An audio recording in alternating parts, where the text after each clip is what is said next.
સન્નિષ્ઠ સેવાની કરીએ સાધના, જન સેવાની આરાધના. સન્નિષ્ઠ સેવાની કરીએ સાધના, જન સેવાની આરાધના. સહજ સરળ રીતિને આપણી જનહિતની નીતિ,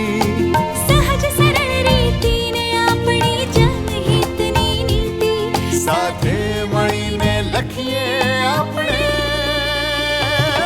જય ગાથા ગુજરાતની, યશ ગાથા ગુજરાતની, જય ગાથા ગુજરાતની, યશ ગાથા ગુજરાતની. નમસ્કાર દર્શક મિત્રો, ગુજરાત દરેક ક્ષેત્ર અને દરેક વર્ગના વિકાસ દ્વારા નવી ઊંચાઈઓ પ્રસ્થાપિત કરે તે માટે મુખ્યમંત્રી શ્રી ભૂપેન્દ્રભાઈ પટેલના નેતૃત્વ હેઠળની રાજ્ય સરકાર અવિરત કાર્ય કરી રહી છે. આવનારા સમયમાં પણ ગુજરાત વિકાસની ઉન્નત પરંપરાઓ સાથે વધુ ને વધુ પ્રગતિ કરતું રહે તેવી આશા સાથે શરૂ કરીએ આપણો આ લોકપ્રિય કાર્યક્રમ યશગાથા ગુજરાતની.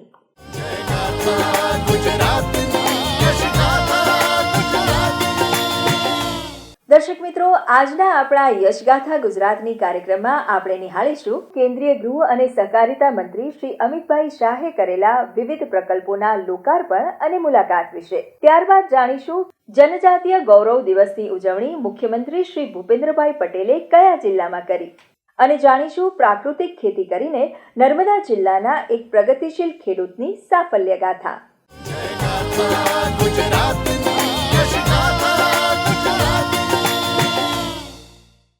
વડાપ્રધાન શ્રી નરેન્દ્રભાઈ મોદીએ સહકારથી સમૃદ્ધિનું વિઝન આપ્યું છે, જેને આગળ ધપાવતા કેન્દ્રીય ગૃહ અને સહકારિતા મંત્રી શ્રી અમિતભાઈ શાહે હિંમતનગરની સાબર ડેરી ખાતે નવીન કેટલ ફીલ્ડ પ્લાન્ટનું ઉદ્ઘાટન કર્યું હતું. દેશના વડાપ્રધાન શ્રી અને તત્કાલીન મુખ્યમંત્રી શ્રી નરેન્દ્રભાઈ મોદીએ સહકાર ક્ષેત્રને આપેલા પ્રોત્સાહનના કારણે આજે રાજ્યના ખેડૂતો અને પશુપાલકો સમૃદ્ધ બન્યા છે.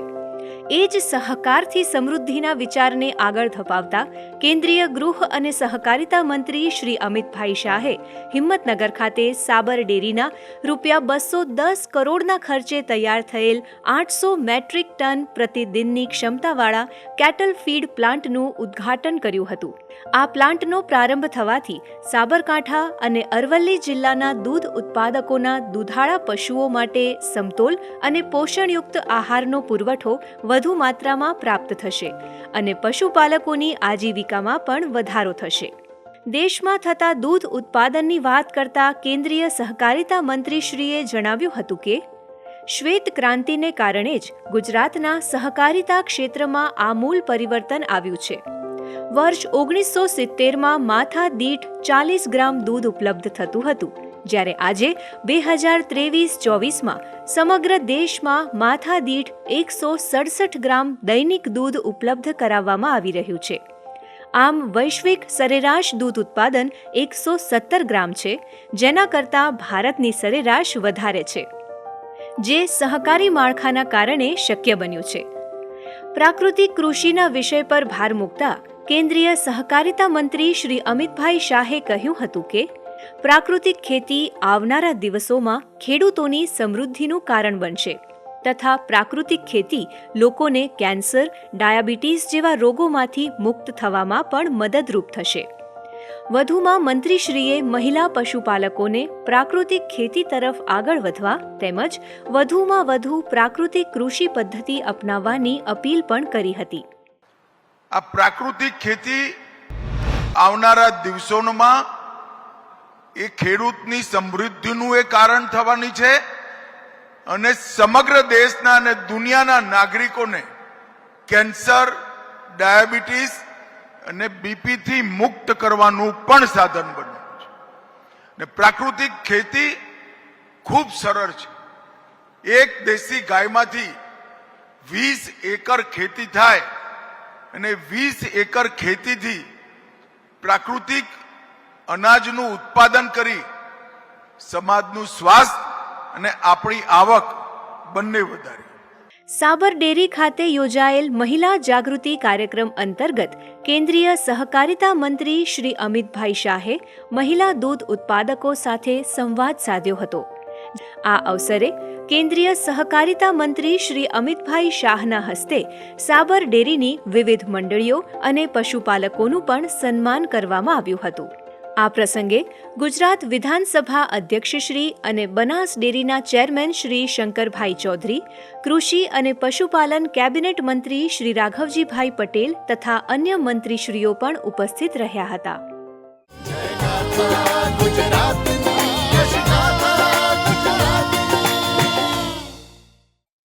વડાપ્રધાન શ્રી નરેન્દ્રભાઈ મોદીના નેતૃત્વની કેન્દ્ર સરકાર દેશમાં કાયદો અને વ્યવસ્થા વધુ મજબૂત, સુદૃઢ અને પ્રજાલક્ષી બને તે માટે સતત પ્રયાસો કરી રહી છે. જે પ્રયાસોને આગળ ધપાવતા કેન્દ્રીય ગૃહ અને સહકારિતા મંત્રી શ્રી અમિતભાઈ શાહે રાષ્ટ્રીય રક્ષા યુનિવર્સિટી ગાંધીનગર ખાતેથી 50મી અખિલ ભારતીય પોલીસ વિજ્ઞાન સંમેલનનું ઉદ્ઘાટન કર્યું હતું. દેશની આંતરિક અને બાહ્ય સુરક્ષા મજબૂત રહે અને નાગરિકો પોતાને સુરક્ષિત મહેસૂસ કરે એ દિશામાં વડાપ્રધાન શ્રી નરેન્દ્રભાઈ મોદીની આગેવાનીમાં કેન્દ્ર સરકાર સતત પ્રયાસો કરી રહી છે.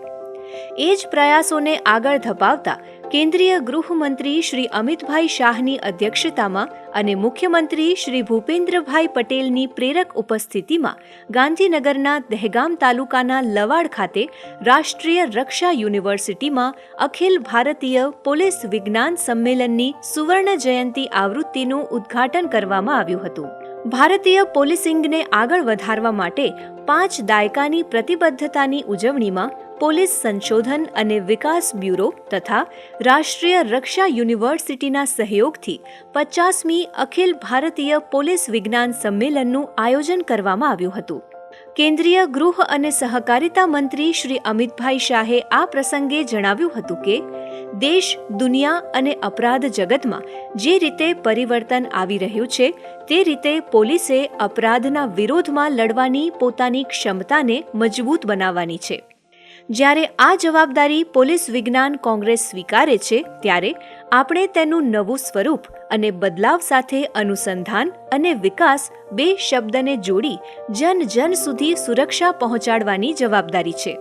ભારત આવનારા 20 વર્ષોમાં દરેક ક્ષેત્રમાં અવ્વલ બની રહેશે તેમ જણાવતા કેન્દ્રીય ગૃહ અને સહકારિતા મંત્રી શ્રી અમિતભાઈ શાહે ઉમેર્યું હતું કે 10 વર્ષમાં સૌએ ટેકનોલોજી સાથે કદમ મિલાવી આગળ વધવાનું છે. ભારત એપ્રિલ 2028માં દુનિયાની 3જા નંબરની મજબૂત અર્થવ્યવસ્થા ધરાવતો દેશ બનશે. ભારતની એન્ટી ક્રિમિનલ સિસ્ટમ વિશે વાત કરતા મંત્રીશ્રીએ કહ્યું હતું કે एंटी क्रिमिनल सिस्टम आधुनिक અને तेज बनावानी शुरुआत થઈ चुकी છે. 3 नए आपराधिक कानूनों के इम्प्लीमेंटेशन के बाद देश के किसी भी थाने में जो एफआईआर होगी इसका सुप्रीम कोर्ट तक न्याय 3 साल के अंदर न्याय मांगने वालों को उपलब्ध हो जाए. કમ્પ્યુટરાઇઝેશન CCTNS થકી દેશના 17,000 પોલીસ સ્ટેશન અદ્યતન ટેકનોલોજીથી સુસજ્જ કરાયા છે અને ઈ કોર્ટના માધ્યમથી 22,000 અદાલતો જોડવામાં આવી છે તેમ જણાવતા કેન્દ્રીય ગૃહમંત્રીશ્રીએ ઉમેર્યું હતું કે ઈ ફોરેન્સિકમાં 23 લાખથી વધુ ફોરેન્સિક યુઝર્સનો ડેટા, જ્યારે Nafees national automated fingerprint identification સિસ્ટમમાં 1,06,00,000 લોકોના ફિંગરપ્રિન્ટનો ડેટા ઉપલબ્ધ છે. આ ઉપરાંત આઈમોટમાં લગભગ 22,000 આતંકવાદી પ્રવૃત્તિઓની પ્રોહિબિશન પૂર્ણ થયા સુધીનો ડેટા અને ઇન્વેસ્ટિગેશન ડેટા બધું જ ઉપલબ્ધ છે.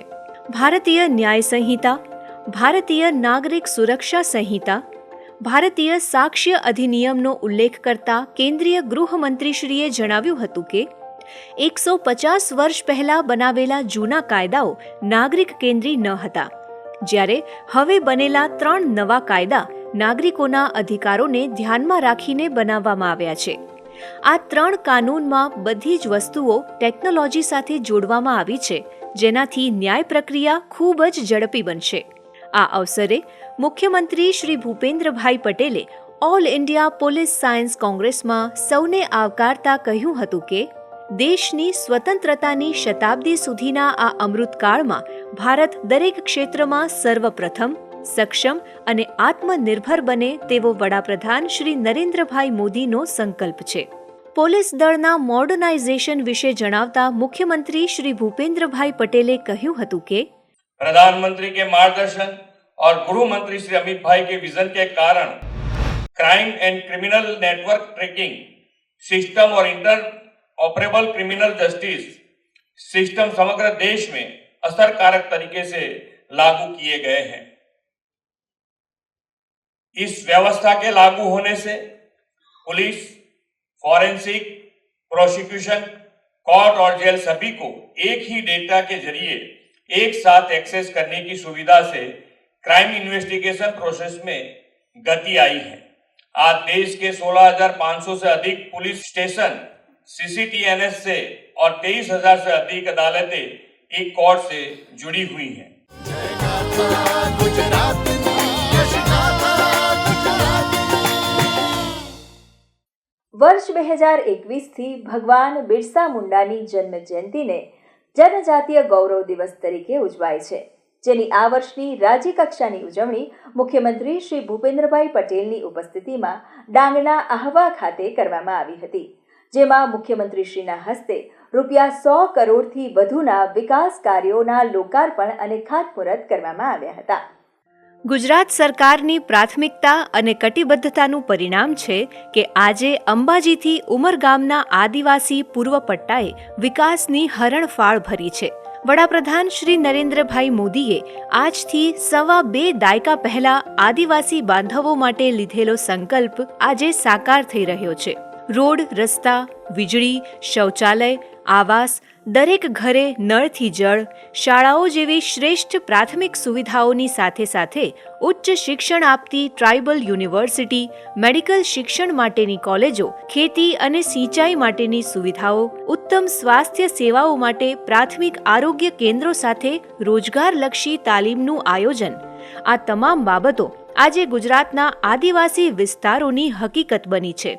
આ ઉપરાંત આદિવાસી સ્વાતંત્ર્ય સેનાનીઓના બલિદાનને માન આપવા માટે સમગ્ર ભારતમાં વર્ષ 2021થી ભગવાન બિરસા મુંડાની જન્મ જયંતિએ આદિવાસી ગૌરવ દિવસ ખૂબ જ ઉત્સાહ સાથે ઉજવવામાં આવે છે.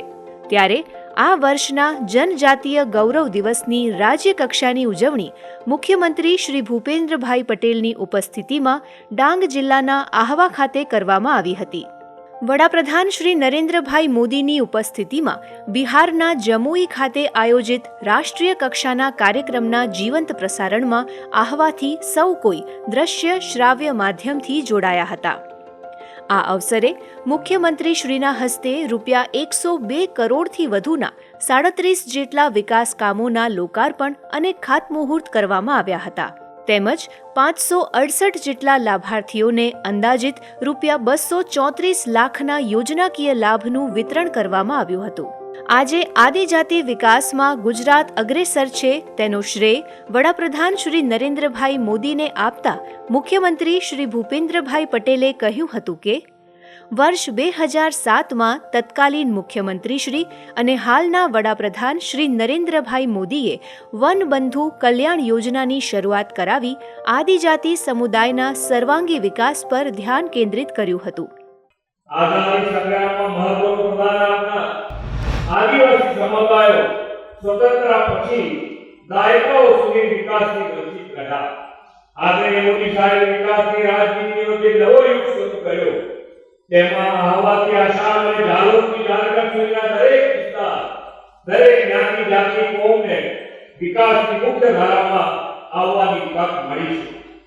10 મુદ્દા આધારિત આ યોજના અંતર્ગત રોડ કનેક્ટિવિટી, ઘર આંગણે શિક્ષણ, આરોગ્ય, વીજળી, પાણીની વ્યવસ્થા ઊભી કરવામાં આવી છે. મુખ્યમંત્રીશ્રીએ જણાવ્યું હતું કે ધરતી આબા જનજાતીય ગ્રામ ઉત્કર્ષ અભિયાન અંતર્ગત દેશના 63,000થી વધારે આદિવાસી ગામડાના 5 કરોડથી વધુ વનબંધુઓને લાભાન્વિત કરવાનું લક્ષ્ય છે. પ્રથમ વખત આવી કલ્યાણકારી યોજના થકી 100% જનજાતીય સમુદાયને આવરી લેવાનો લક્ષ્યાંક આ ઉન્મત્ત અભિયાનમાં રાખવામાં આવ્યો છે.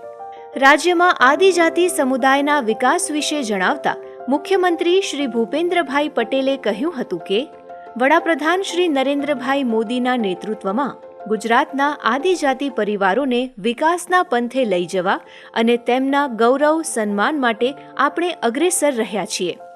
ગુજરાતમાં આદિમ જૂથના 30,000 પરિવારોના લોકોને શિક્ષણ, આરોગ્ય, આવાસ, રોડ, રસ્તા અને વીજળીની સુવિધા આપવામાં આવી છે. આ વર્ષે વડાપ્રધાનશ્રીની પ્રેરણા અને માર્ગદર્શનમાં ભગવાન બિરસા મુંડાની 150મી જન્મજયંતિની ઉજવણી સમગ્ર વર્ષ દરમિયાન કરીને આદિજાતિના સર્વગ્રાહી વિકાસના કામોથી વનબંધુને વિશ્વબંધુ બનાવવાની તેમની નેમ છે. વડાપ્રધાન શ્રી નરેન્દ્રભાઈ મોદીએ 2047માં વિકસિત ભારતનું લક્ષ્ય રાખ્યું છે. આદિજાતિ વિસ્તારને પણ આ વિકસિત ભારતના લક્ષ્યમાં સંપૂર્ણ રીતે આવરી લેવાના છે. આ અવસરે મુખ્યમંત્રીશ્રીએ વલસાડ ડાંગના સાંસદ શ્રી ધવલભાઈ પટેલ દ્વારા લિખિત મોદી વિથ ટ્રાઇબલ્સ પુસ્તકનું વિમોચન પણ કર્યું હતું. આ કાર્યક્રમમાં રાજ્યના આદિજાતિ વિકાસ મંત્રી શ્રી ડોક્ટર કુબેરભાઈ ડિંડોર સહિત ગુજરાત વિધાનસભાના નાયબ મુખ્ય દંડક શ્રી વિજયભાઈ પટેલ સહિત વિવિધ અધિકારીશ્રીઓ અને મહાનુભાવો ઉપસ્થિત રહ્યા હતા. આ કાર્યક્રમ અગાઉ મુખ્યમંત્રી શ્રી ભૂપેન્દ્રભાઈ પટેલે આદિજાતિ સમાજના આસ્થા કેન્દ્ર એવા શબરીધામ ખાતે માં શબરી અને પ્રભુ શ્રી રામ તથા ભ્રાતા શ્રી લક્ષ્મણજીના ભાવપૂર્વક દર્શન કરી પૂજા અર્ચના પણ કરી હતી. ગાથા ગુજરાતની યશ ગાથા ગુજરાતની. પ્રાકૃતિક ખેતી પર્યાવરણ રક્ષણ, શ્રેષ્ઠ ઉત્પાદન અને વધુ આવક મેળવવાનો ઉત્તમ માર્ગ છે. રાજ્યપાલ શ્રી આચાર્ય દેવવ્રતજી અને મુખ્યમંત્રી શ્રી ભૂપેન્દ્રભાઈ પટેલના નેતૃત્વમાં રાજ્ય સરકારના પ્રયાસો થકી ગુજરાતમાં પ્રાકૃતિક ખેતીનો વ્યાપ વધ્યો છે, જેનો લાભ આપણા ખેડૂત ભાઈ બહેનો મેળવી રહ્યા છે. આવો નિહાળીએ પ્રાકૃતિક ખેતી કરતા નર્મદા જિલ્લાના પ્રગતિશીલ ખેડૂતની સાફલ્ય ગાથા. ગુજરાતના ખેડૂતો આજે રાસાયણિક ખેતી છોડીને પ્રાકૃતિક ખેતી કરવા તરફ વળી રહ્યા છે. ગુજરાત સરકાર અને રાજ્યપાલ શ્રી આચાર્ય દેવવ્રતના પ્રયાસોનું પરિણામ છે કે રાજ્યના છેક છેવાડાના ખેડૂતો પ્રાકૃતિક ખેતી પદ્ધતિ વિશે માહિતગાર થયા છે. રાજ્યના દરેક જિલ્લામાં ખેડૂતો આ કૃષિ પદ્ધતિ અપનાવે તે માટે દરેક સ્તરે પ્રયાસો થઈ રહ્યા છે. પ્રાકૃતિક કૃષિથી લાભાન્વિત રાજ્યના ખેડૂતો આજે બીજા ખેડૂતોને આ કૃષિ પદ્ધતિ અપનાવવા માટે પ્રોત્સાહિત કરી રહ્યા છે. ગુજરાતમાં આજે લાખો ખેડૂતો પ્રાકૃતિક ખેતી કરતા થયા છે, જેમાંના એક ખેડૂત છે નર્મદા જિલ્લામાં તિલકવાડા તાલુકાના ગોપાલભાઈ બારિયા, જે છેલ્લા 5 વર્ષથી પ્રાકૃતિક ખેતી કરી રહ્યા છે.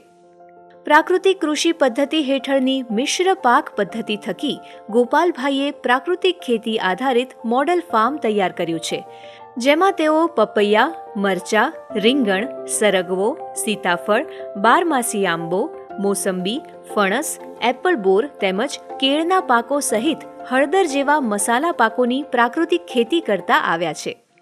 પ્રાકૃતિક ખેતીના તેમના અનુભવ વિશે વર્ણવતા ગોપાલભાઈ બારિયાએ કહ્યું કે આત્મા પ્રોજેક્ટ અને સુભાષ પાલેકરની શિબિરો દ્વારા હું પ્રાકૃતિક ખેતી અંગે માહિતગાર થયો હતો. મિશ્ર પાકનો ઉપયોગ અમે રોજિંદા ખોરાકમાં કરીએ છીએ. પ્રાકૃતિક ખેતીના કારણે મારી જમીનની ફળદ્રુપતામાં વધારો થયો છે. ઉત્પાદનની સાથે વેચાણમાં પણ દિન પ્રતિદિન વધારો થતો રહ્યો છે, જેનાથી મારી આવકમાં પણ વધારો થયો છે. ખેડૂતોની આવક વધારવામાં આ એક ઉદ્દીપકનું કામ કરે છે. પ્રાકૃતિક ખેતી થકી અમે આત્મનિર્ભરતા તરફ આગળ વધી રહ્યા છીએ. વડાપ્રધાન શ્રી નરેન્દ્રભાઈ મોદીના હસ્તે મેળવેલા ઔષધીય છોડ વિશે જણાવતા ગોપાલભાઈએ કહ્યું હતું કે મેં અગાઉ ગાંધીનગર ખાતે આયોજિત પ્રાકૃતિક કૃષિ કાર્યક્રમમાં હાજરી આપી હતી, જ્યાં મને વડાપ્રધાન શ્રી નરેન્દ્રભાઈ મોદીના હસ્તે ઔષધીય છોડનું વિતરણ કરવામાં આવ્યું હતું. વડાપ્રધાન શ્રી તરફથી પ્રાપ્ત થયેલા આ ઔષધીય છોડને હું પોતાના મોડલ ફાર્મમાં વાવેતર કરીને તેનો યોગ્ય ઉછેર કરી રહ્યો છું. નર્મદા જિલ્લાના ગોપાલભાઈ બારિયા આજે આત્મનિર્ભર બનીને રાજ્યના અન્ય ખેડૂતોને પણ પ્રાકૃતિક કૃષિ અપનાવવા પ્રોત્સાહિત કરી રહ્યા છે. તેમજ આત્મા પ્રોજેક્ટ દ્વારા યોજાતા કાર્યક્રમોમાં સક્રિય રીતે ભાગીદાર બનીને ગોપાલભાઈ ખેડૂત પ્રવાસ દ્વારા નિદર્શન પ્રદર્શનની પણ અવારનવાર મુલાકાતે જઈને પ્રાકૃતિક કૃષિ વિશે વધુ જાણકારી પ્રાપ્ત કરતા રહે છે. ગોપાલભાઈ અને તેમના અનુભવ ન ફક્ત રાજ્ય પરંતુ દેશના અનેક ખેડૂતો માટે પ્રાકૃતિક કૃષિ તરફ વળવા માટે પ્રેરણા બની રહ્યા છે.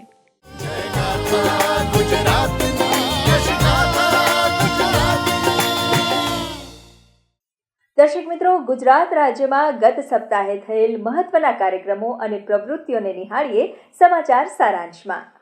કેન્દ્રીય ગૃહ અને સહકારિતા મંત્રી શ્રી અમિતભાઈ શાહે ગાંધીનગર પોસ્ટલ ડિવિઝન દ્વારા આયોજિત ફિલા વિસ્ટા 2024નો દાંડી કુટીર ગાંધીનગર ખાતેથી શુભારંભ કરાવ્યો હતો. આ શુભારંભ અવસરે મુખ્યમંત્રી શ્રી ભૂપેન્દ્રભાઈ પટેલ પણ ઉપસ્થિત રહ્યા હતા.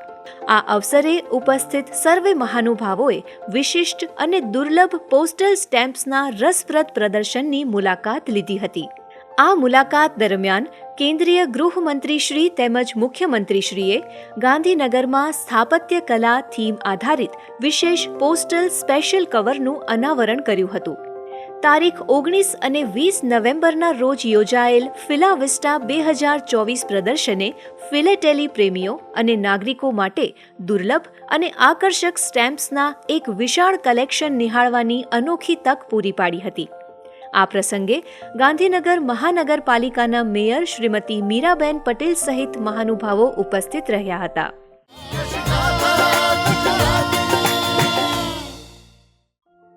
મુખ્યમંત્રી શ્રી ભૂપેન્દ્રભાઈ પટેલે અમદાવાદમાં ગુજરાત યુનિવર્સિટી ખાતે આયોજિત ભાવ, રાગ અને તાલના સંગમ એવા ભારત કુલ મહોત્સવનો પ્રારંભ કરાવ્યો હતો.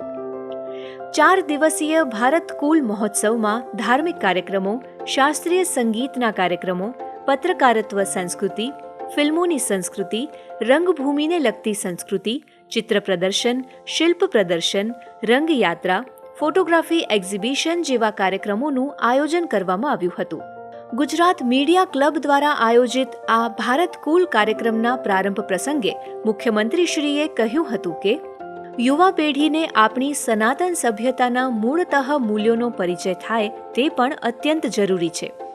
જેમ ઘટાદાર વૃક્ષ માટે ઊંડા અને મજબૂત મૂળ હોવા જરૂરી છે, તેમ સંસ્કૃતિ, સંસ્કાર અને વિરાસતના જતન સંવર્ધનને સંગીન બનાવવા તેની સાથે યુવા શક્તિનું જોડાણ પણ આવશ્યક છે. આ અવસરે રાજ્યના ગૃહ, યુવક સેવા અને સાંસ્કૃતિક પ્રવૃત્તિઓ વિભાગના મંત્રી શ્રી હર્ષભાઈ સંઘવી, અમદાવાદના મેયર શ્રીમતી પ્રતિભાબેન જૈન, ધારાસભ્ય શ્રી જીતુભાઈ પટેલ સહિત વિવિધ અધિકારીશ્રીઓ અને મહાનુભાવો ઉપસ્થિત રહ્યા હતા.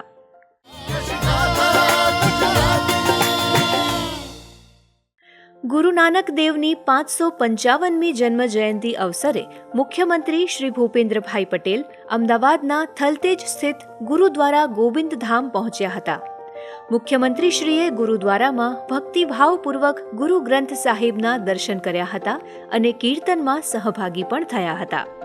આ અવસરે અમદાવાદ શહેરના શીખ પરિવારોએ ગુરુ નાનક દેવની 555મી જન્મ જયંતિની થલતેજના ગુરુદ્વારા ખાતે હર્ષોલ્લાસથી ઉજવણી કરી હતી.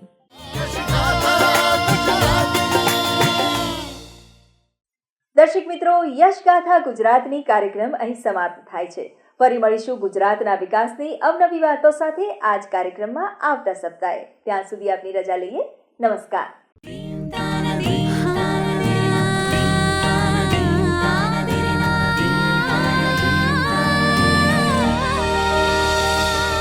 સન્નિષ્ઠ સેવાની કરીએ સાધના, જન સેવાની આરાધના. સન્નિષ્ઠ સેવાની કરીએ સાધના, જન સેવાની આરાધના. સહજ સરળ રીતિને આપણી જનહિતની નીતિ,